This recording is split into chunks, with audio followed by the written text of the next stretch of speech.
this whole time, especially running on the trail, I realized that my body was made to do this. Like, I'm supposed to do this. Felt confident in what I was doing, but I'm already looking for the next one and what I'm going to do next, and couldn't wait to talk to you to try to help figure that out. If you feel sold on it, right, find that 100 miler this year. You're ready for a 100 miler. Okay, so we can do that this year. That whole time I was running the 50, I was thinking of the 100. And then I thought, That's kind of why I ran right after too, because I wanted to see, well, can I? Am I able to? Okay, I can. I'm ready. I want to. So coming off of your first 50K finish, ultramarathoner now, I just want to hear about how was the race?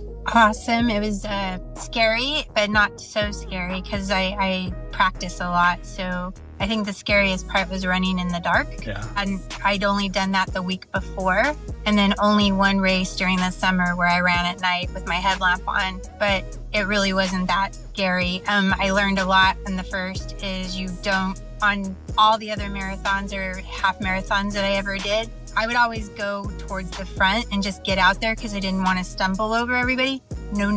Not in not an ultramarathon going up a hill in the dark with all the other more elite people that are just there to get that was part of their path, and so I was kind of slowing them down. So I learned that was the first lesson that I learned. And then it was just a beautiful, peaceful day and amazing. And I made new friends and along the way, and all the aid stations, people were really awesome, and they all talked to me as if I knew what I was doing, which was really cool. They're like, wow, you really know what you're doing. I was like, they would tell me like, oh, this isn't your first rodeo, and I'd be like, oh my gosh, yes it is. It totally is. It made me feel good that I felt confident in what I was doing. And I think all the practice with you, and because even just now not having anything lined up to do right now, I'm kind of like, what do I do? I got to do something. Yeah. I don't know what to do. And I'm trying to just go through recovery and just kind of take it easy. But I'm already looking for the next one and what I'm going to do next, and couldn't wait to talk to you to try to help figure that out. Yeah, well, I think that's really cool to hear that the aid station workers, volunteers, thought you had some experience running ultras. That means we probably set you up, the practice paid off. So that's good to hear. Did you try any foods at aid stations? I know that was something that was up in the air for you. You were going to stick with the honeys, or did you try something at the aid stations? By force I did, because I was waiting for my husband to show up at that middle station where with my supplies. Now I know that I could have packed for 50K. I didn't need to. And knowing what they have at aid stations, for 50 miles, my hydration packed and all the pockets that I had, I could have had that ready to go. So I did try like pickles and potato chips. I don't really mess with all this other stuff because of my stomach. I just want to make sure I don't go into this mystery GI thing that everybody talks about. I didn't want to do that, so I knew pickles and potato chips would be okay. Yeah, and sometimes we just have to learn on the course. I remember races I've done in the past to where you come in with a plan, like I'm going to eat for you. It was the honey and then the sodium from the electrolyte drink. But sometimes you just have to learn when you're out there. So like adding the pickles and the chips to something that you can have in the future, I think is going to be really good. And then continuing to try new things and see. I mean, everyone's unique. You have a little bit more uniqueness to you because of your challenges with what you can take in that isn't going to mess with your gut. So it's good to know that chips and pickles are something that you can add to that list. Yeah, that huma with the chia seed, that was good. Yeah. That was really good. But I noticed at the end of the run, I was like super bloated and stuff. And I was like, man, running 50K sure does make you bloated. And then it clicked with me. I was like, no, that's that chia, and that chia's in those humas. So I was like, okay, I figured that out. I would probably go a little bit more honey than the humas and kind of space that out differently, probably. Where specifically was it in your fingers? Like, where were you bloated at? Belly. I was getting okay. I was totally getting gassy. I was like, oh, maybe this is just part of running ultras and I've never ran this far and this is what happened. So I kind of took it at that. But then at the end, I was like, this has to be the chia seed. So I think I'll probably experiment with some other different organic kind of safe type things that I can make or come up with, Yeah. I'm excited to keep figuring it out. The other thing I really figured out too that I need to work on is downhills, going downhills. Mm-hmm. Up hills, I'm strong. I'm super strong going up, but going down, I was nervous. And I don't know if the nervous part, because it was different terrain, but I was afraid to go fast or run down there that I would fall or something or tweak something out. So I was being careful, but I kind of felt it in like I had an old meniscus injury from probably 25 years ago. And I think I was feeling that a little bit and I just wanted to work through that. So I felt be safe, get through it. And it didn't affect me afterwards either. So I was happy that I didn't. I think that's about the time you texted me.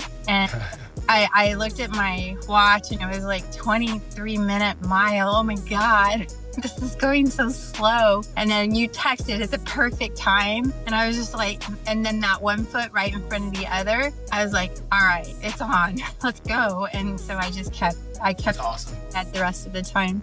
Yeah, downhilling is always going to be one of the things that is going to damage you the most because of just the mechanics of that. Eccentric loading, you're trying to slow yourself down. And probably if you were more timid about kind of letting loose and being free, you're going to slow yourself down some more, which means you're going to cause some more damage. And we've already talked about that. I definitely have some things that we can add into your strength training program to load the quads before your next big race. If it has significant downhilling in it, we'll be more ready for it. Yeah, I mean, just the ones that I've been looking at, I don't know if I can do 100 this year, but I mean, that's my goal is to do 100. And thankfully the Javelina 100, that one filled up. I don't want to really do that one. It's just going in circles.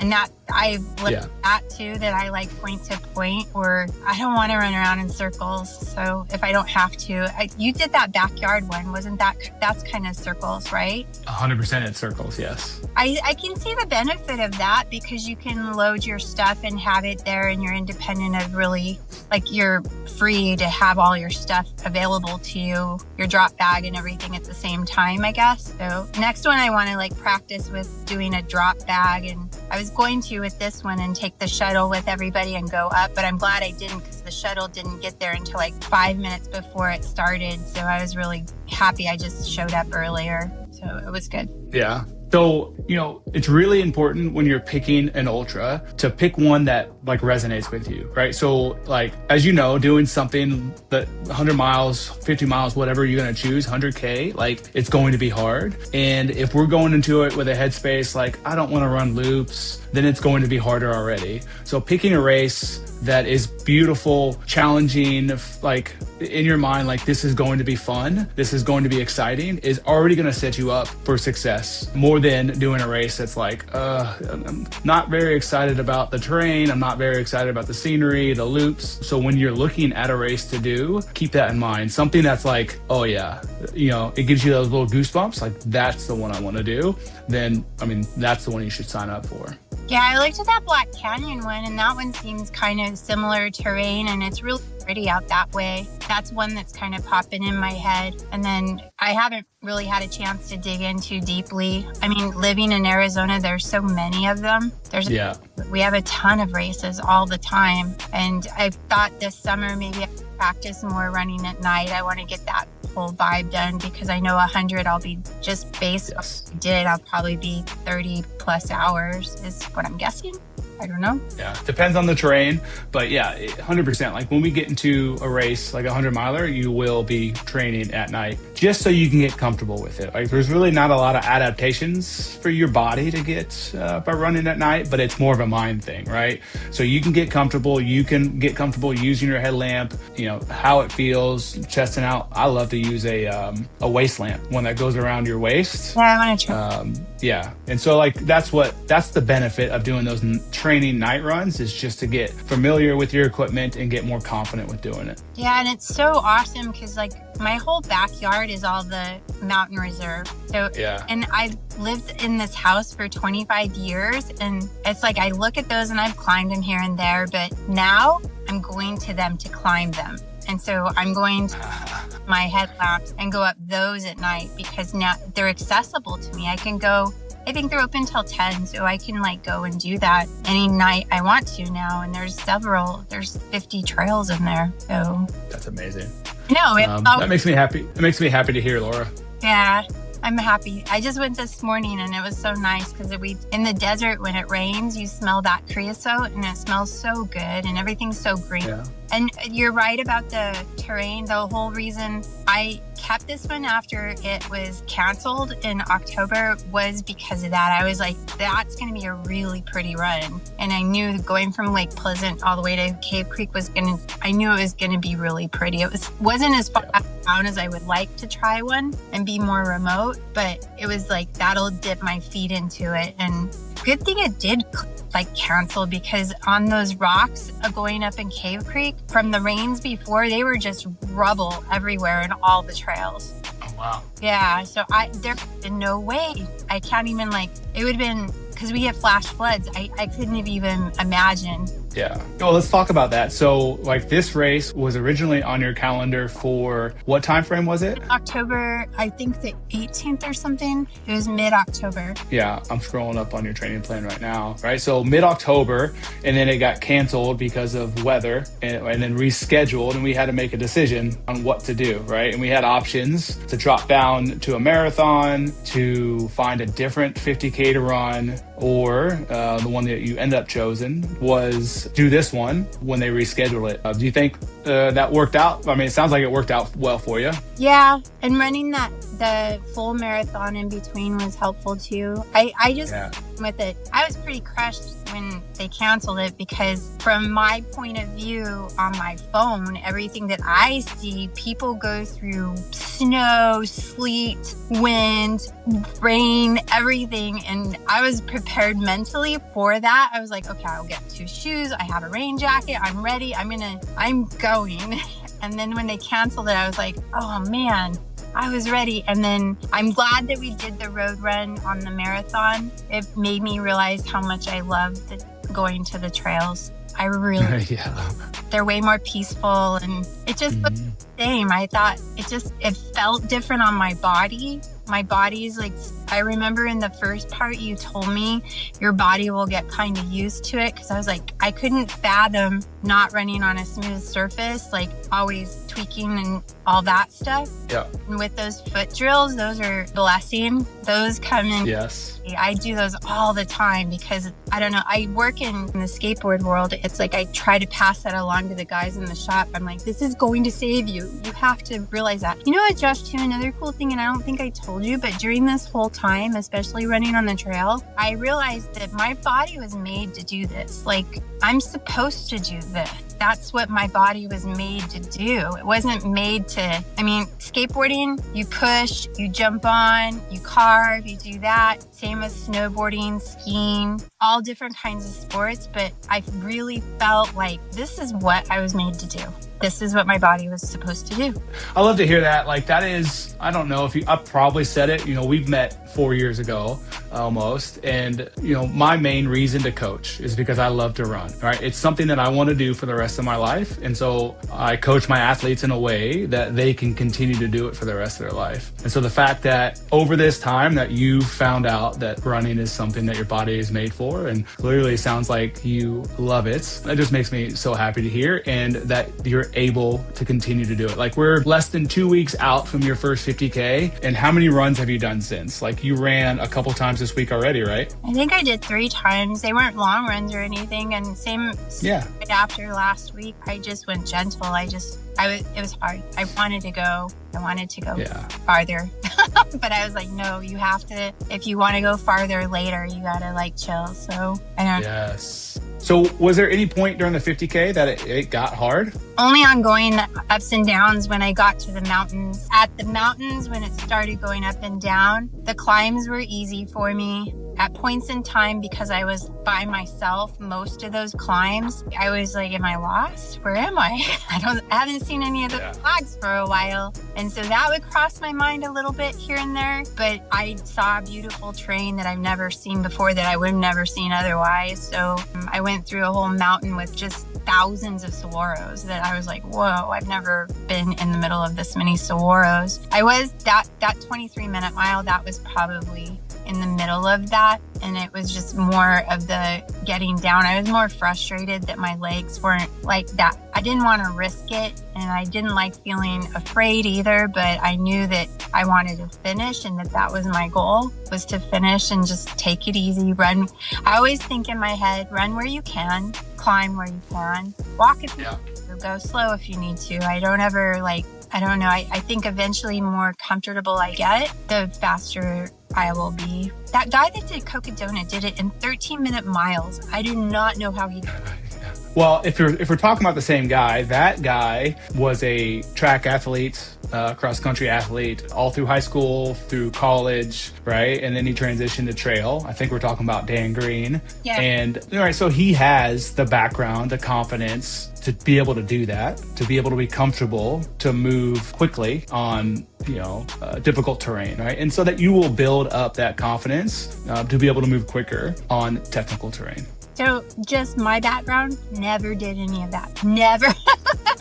Yeah. High school, I played volleyball my freshman year and hated it. And then I just was in the band and that was it. And I got through high school. The only running experience that I have is when I was in middle school. I seemed like I was grounded a lot, and my parents would let me leave to go run. I wanted to, but I didn't have running shoes. I only had heads, and I would get such bad shin splints. So it would only be like one time, and then maybe next month I'll do it too. But this has all been since you. I don't know. I get a kick out of it when you call me an athlete, because I'm an athlete. Yes, you are. Absolutely. Yeah. 100%. And your dedication, even outside of running, which I think is really important, the strength training that you do outside of running. Some of it I programmed for you. Some of it you just do on your own. How much do you think that's played a part in your ability to continue to run? A huge part, because that's really every day's movement. Even if my off day is a walk, but every day, and I've only had one, and that was just this week. I did one day where I only had a walk, but even on my off days, I do the hip and glutes that you gave me, or I had a PT with me this last time that she showed me some stuff to strengthen my quads a little bit, that I do that work and mobility. And then you turned me on to Sally McRae too, so she's kind of inspiring, motivating, and seeing her work through her injuries. And she's probably, out of all the runners that I do see, she does a lot of the strength, and it's kind of inspiring as well. Yeah, she's awesome to watch. I like her messages too. Like, she sends positive messages about her life, and with her kids as well. So it's cool to watch her running. So Laura, what's next? Well, I'm not going to say you, but you know what? My ultimate goal is to do a 100 mile, and you told me that in order to do that, I would have to do a 50K and a 50 miler to get to the 100. So I guess trying to figure out my time frame for when to aim for that is, and I don't know, I wanted to set up time for maintenance. What do I need to be doing this block, and then kind of block it out a little bit. Here's goal over here, and how do I get there? What I told you was that we're going to be running a 50K and a 50 miler in training for a 100 miler. So I 100% think you're ready to sign up for a 100 miler, right? And that can be this year, October, November of this year, right? Because then we'll run another 50K during training. We're going to run a 50 miler during training, and that will be your longest distance you'll run before you do the 100 miler. So you don't need a 50 miler on the books to then get a 100 miler on the books. So I think you're 100% capable of signing up for and training for and running a 100 miler. Yeah, I think so. I think I'm ready. I'm excited to do it. I want to do it. But definitely October, November timeframe will give us plenty of runway to do what we need to do to get you prepared for it. So then would I end up would it be a 24-week schedule kind of thing too, or would it be further out than that, and then what do I do before that? I miss you all. So it depends. Gosh. I already miss you. I go to look at my training peaks, and I'm like, what do I do? Well, there's nothing on there. There's no video. There's nothing. What do I do? Where do I go? I'm just lost. So first off, how long we're going to train for the 100 miler really depends on what you do between now and then, right? And so you're already doing the things the right way. When you finish the 50K, you're taking a break, right? Not, you took, well, actually it looks like you ran the next day. No, you ran on that Monday. You ran on that Monday after the 50K, but you've had like 4 runs since then. So you're doing what you're supposed to be doing. You're just taking a break from focused running, right? Your body feels good, right? Yeah. And so you can run whenever you want to run right now, but you have the right mindset, the mindset of, okay, I'm not going to push it too much. You already said this. I'm not going to push it too much because I want to be able to push it later on in my training. So right now it's about doing what you want to do, whenever you want to do it, how far you want to go, just because you can and you want to. And that's a physical reset and a mental reset, right? And then when you're mentally ready, we can get back to any kind of training you want to get back to. But if we're able to maintain, I would say 40 to 60% of our volume that we had during training, then you could be ready for a 100-miler, like 24 weeks, right? We can start a 24-week plan and we can get you ready, right? You took time off from running and then that time off went to like no running for months on end. Then we would need some time to like get you back into consistent running before I would feel comfortable getting you into intensity running, right? And then moving on into the 24-week plan, which isn't going to be a problem for you.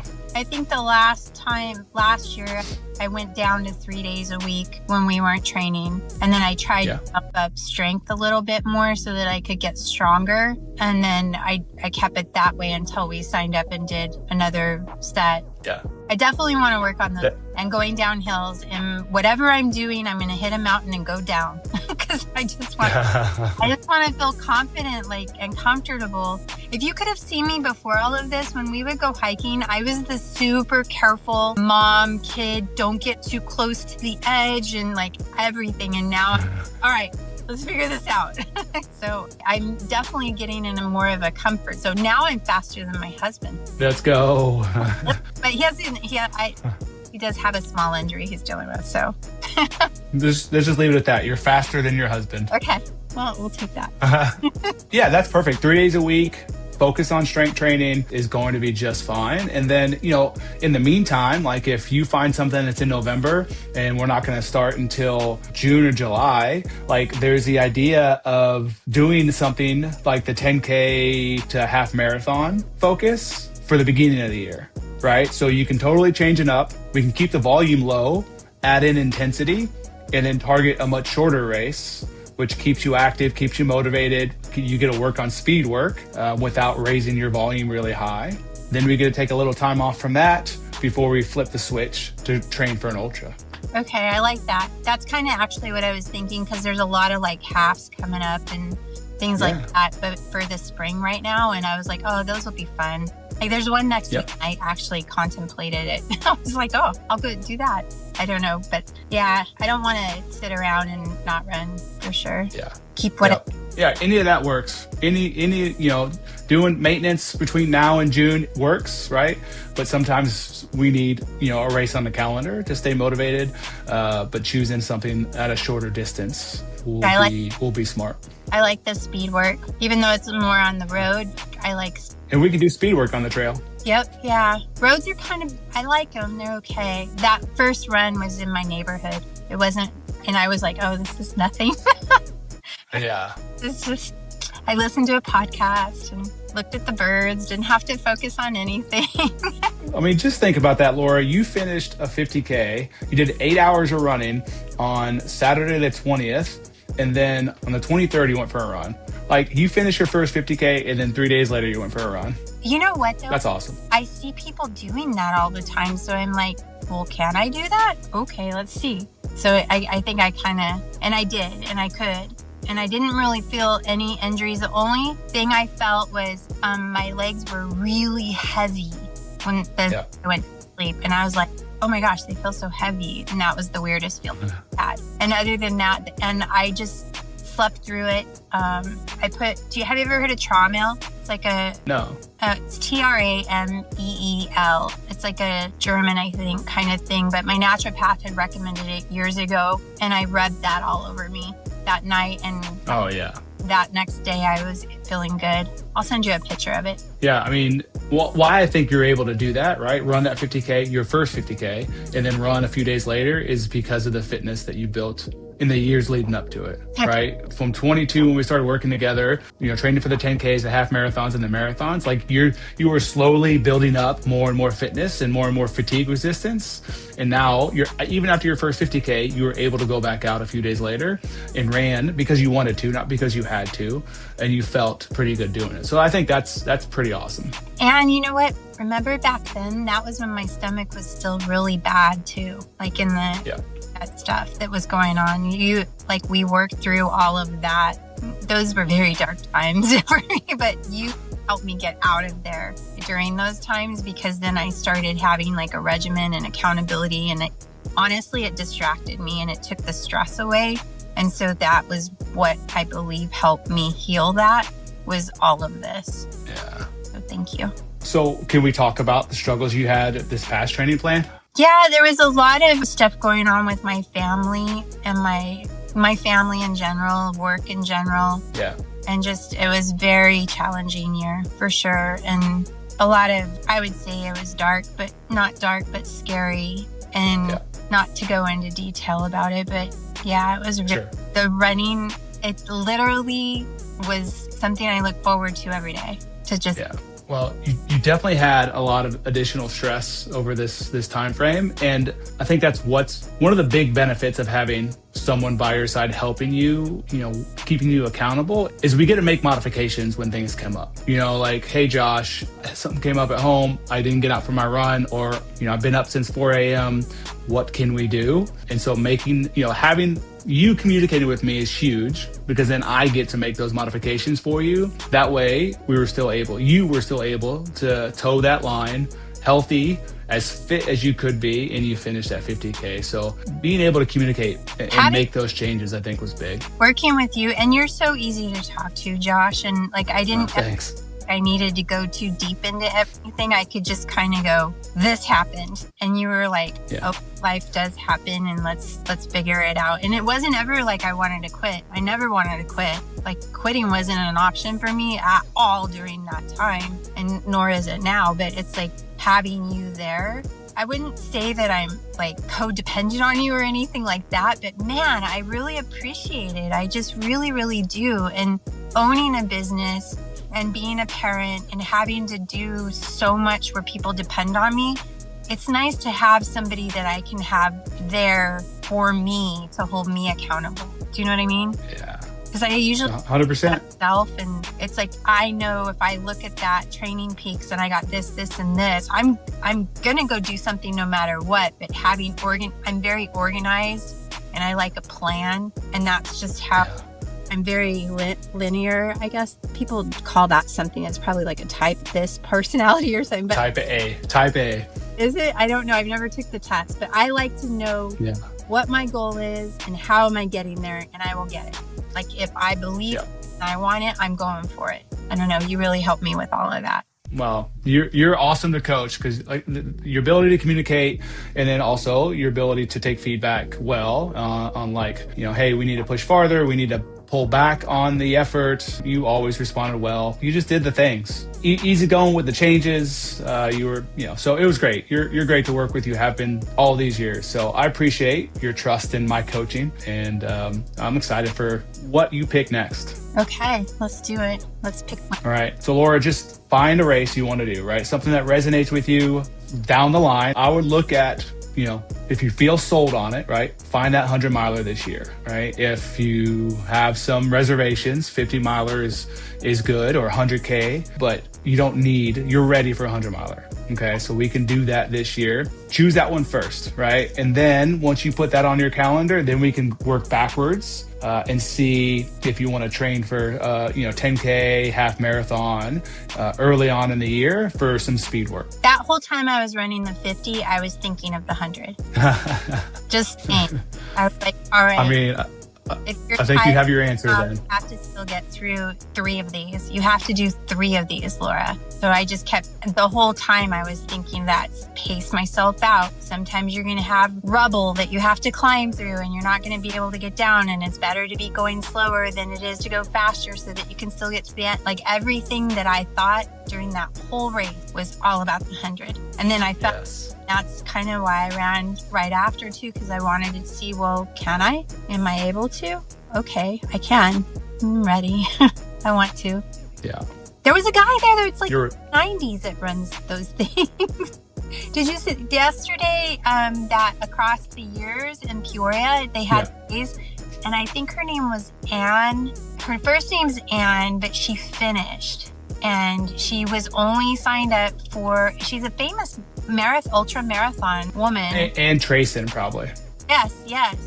And they showed her this morning and she finished. And I was like, oh, so rad. The ultra marathoning is so accessible. Like, I truly believe anyone on this planet can finish an ultra marathon. I think it's almost easier to run an ultra marathon, any distance, than it is to run a road marathon.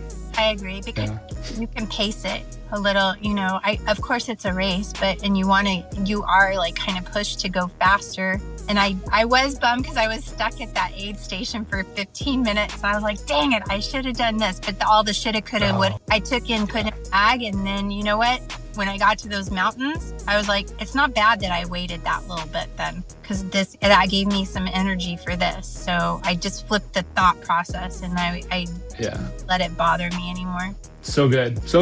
Every race that you run, like that mental fortitude is just going to get stronger, right? You find ways to, give you that little bit of an edge in your mind. Like, this worked for me on this 50K, so you'll pull that back out during your next ultra and use it when the situation comes up. And you know what's so cool, Josh, is nobody can take that mental fortitude away from you. Isn't that so cool? I think it's cool. That is awesome. Yeah, Laura, you're so cool. So are you. No, well, thank you. Well, listen, I 100% believe that your story, right? If I can get this, cut up right, your story is going to be such a, it's going to resonate with a lot of people, right? It's going to motivate a lot of people. So I hope that's going to be true, right? Your story gets to be the motivator, maybe for someone else making the choice to run their first ultra. Well, if I can do it, they can do it. Anybody can do it. Yeah.